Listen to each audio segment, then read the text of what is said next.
Terima kasih pemirsa, Anda masih bersama kami di Semangat Siang Indonesia. Indonesia harus semangat, apalagi para pejuang talasemia harus tetap semangat ya, karena kita ini sama semuanya ya. Apa peran kita nih ya untuk membersamai para pejuang talasemia ya, sahabat-sahabat kita yang saat ini di masa pandemi kesulitan mendapatkan transfusi darah gitu. Tadi kita sudah bahas di segmen sebelumnya, dan emang yang namanya talasemia ini orang-orang banyak yang belum paham gitu. Apakah ini penyakit gitu? Banyak yang justru menganggap ini penyakit dan justru malah menghindari begitu ya. Padahal ini sama sekali bukan penyakit yang menular, bisa dicegah. Tapi bisa disembuhin nggak ya? Nanti kita akan bahas bersama ahlinya ya. Tapi kita lihat dulu feature yang sedang viral nih pemirsa ya. Viral video anak yang istimewa menangis karena dibully. Masya Allah, subhanallah. Kita lihat dulu yuk.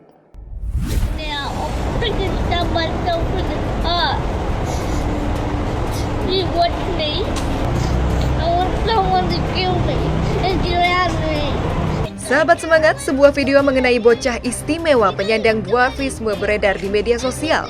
Bocah laki-laki berusia 9 tahun asal Australia ini menangis sambil mengatakan ingin bunuh diri karena tak tahan mendapatkan perundungan di sekolah. Video tersebut akhirnya viral di kalangan netizen. I want someone to kill me.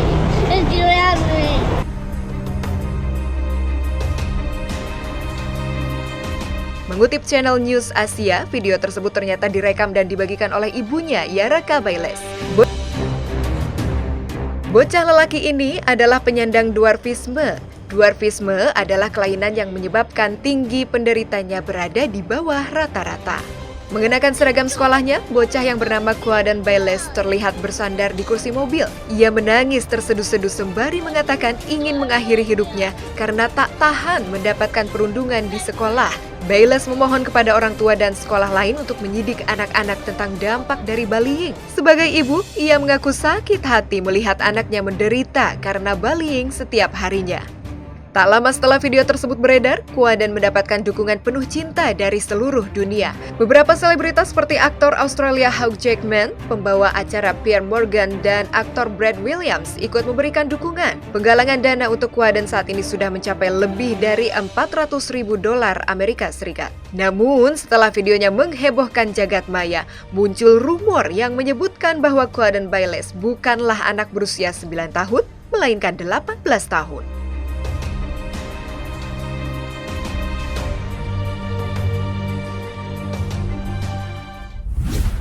Subhanallah, ya sebagai orang tua pasti sedih sekali ya melihat sudah tanpa dibicarakan pun anak kita ini sudah istimewa, sudah berbeda, ditambah komentar dari yang lain. Sakitnya tuh di sini. Ini sudah menjadi hal yang sering kita temui ya. Yang namanya berbeda itu pasti aja mendapatkan komentar, mendapatkan bullying gitu. Kita masih terhubung bersama Kak Ope, pejuang talasemia kita. Kak Ope pernah mengalami hal serupa nggak? Dibully atau dapat komentar nggak enak gitu? Gimana Kak Ope? Dibully dalam sepengingatan aku, kalau dibully sampai aku nangis, sampai aku benar-benar jatuh drop itu enggak teh, tapi diejek-ejek ya masih. Kadang dikatai, ih kamu perutnya gendut ya, kamu mah hamil gitu-gitu. Terus kadang kalau kayak gitu ya aku balas lagi, suka ya balas-balasan kata-katain aja. Tapi beberapa temanku itu ada juga yang mengalami pembulian secara fisik, pembulian secara ejekan, dan itu cukup mengena ke mental mereka dan sampai sekarang masih terasa gitu. Perutnya membesar gitu, itu kenapa ya dok? Jadi kan pada pasien thalassemia ini sel darah merah itu kan kurang bagus ya, jadi tidak normal. Kalau sel-sel yang tidak normal itu akan lebih cepat dihancurkan oleh tubuh kita, ya. Tempat penghancurannya itu ada di limpa, ya. Jadi sel-sel darah merah yang jelek yang produksinya tidak bagus itu akan dihancurkan di limpa. Kalau kerjanya terus-terusan kan sepanjang itu terus-terusan berulang bertambah, makin lama makin membesar. Jadi limpanya limpahnya akan makin besar. Bahkan kadang-kadang pada pasien talasemia pada keadaan tertentu harus dilakukan pembuangan limpa untuk mengurangi kebutuhan transfusi gitu. Jadi karena seiring dengan bertambahnya besarnya limpa, maka akan memperpendek durasi dari kebutuhan transfusinya. Misalnya tadi 3 bulan sekali, bisa mundur karena limpanya makin besar, dia makin aktif menghancurkan sel-sel darah merah. Kak Ope, apa yang kerap membuat kamu kecewa bahwa kamu ini berbeda gitu dari yang lain? Kemarin ini relate banget sama setelah dewasa gitu ya. Karena aku kan mulai mencari kerja setelah lulus itu, dan ternyata dapat banyak penolakan karena ketika aku bilang aku butuh transfusi, ketika aku bilang aku butuh izin setiap bulan, itu orang perusahaan tuh memandang sebelah mata gitu. Jadi masyarakat nggak tahu tentang talasemia.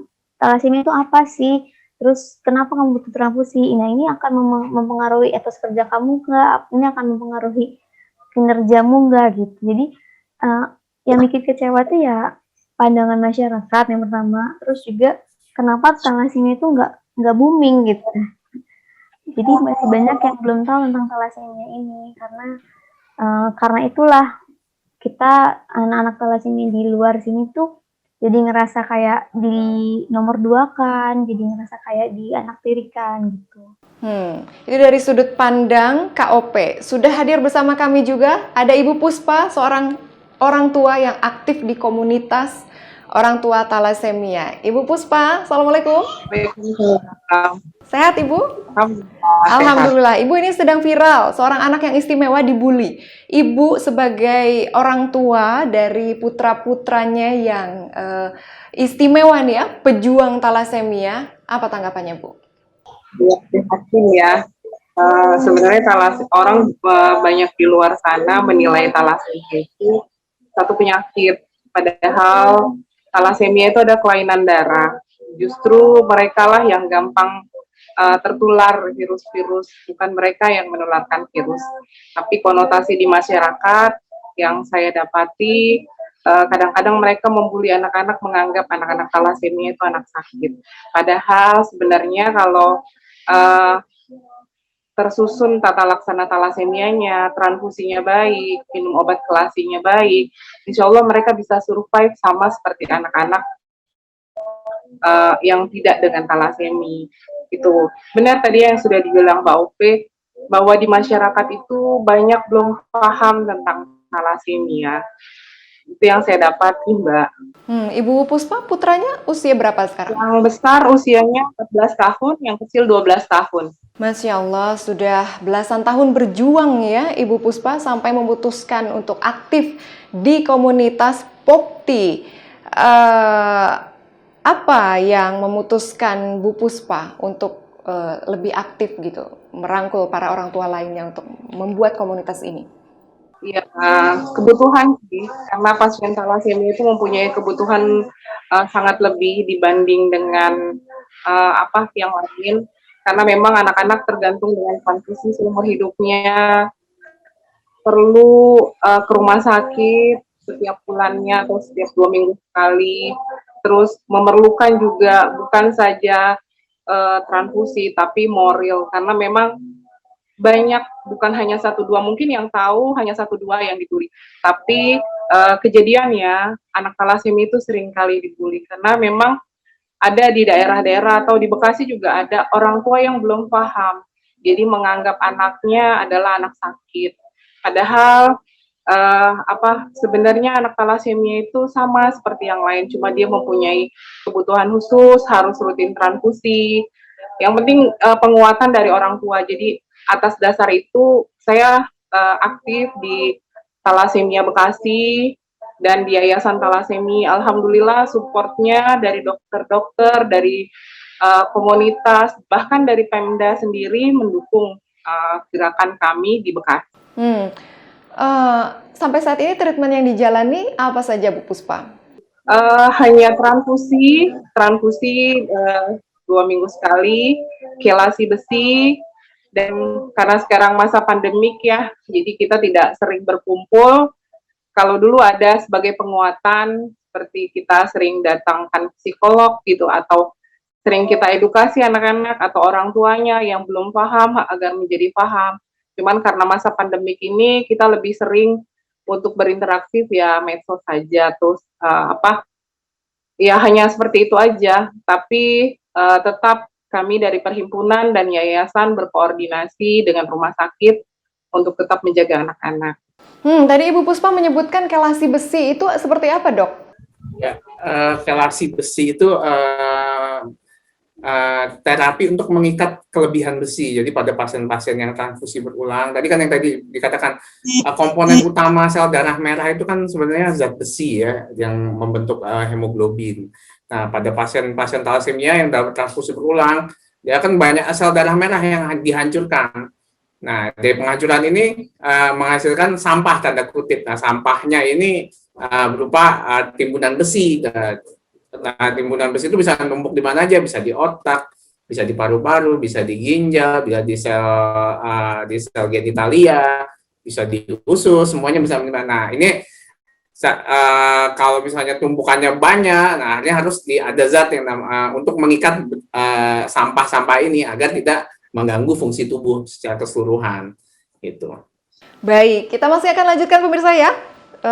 Perbincangan yang memberikan motivasi dan inspirasi bagi para pejuang talasemia yang ada di Indonesia. Usai jeda berikut, tetap bersama kami di Semangat Siang Indonesia. Indonesia harus semangat.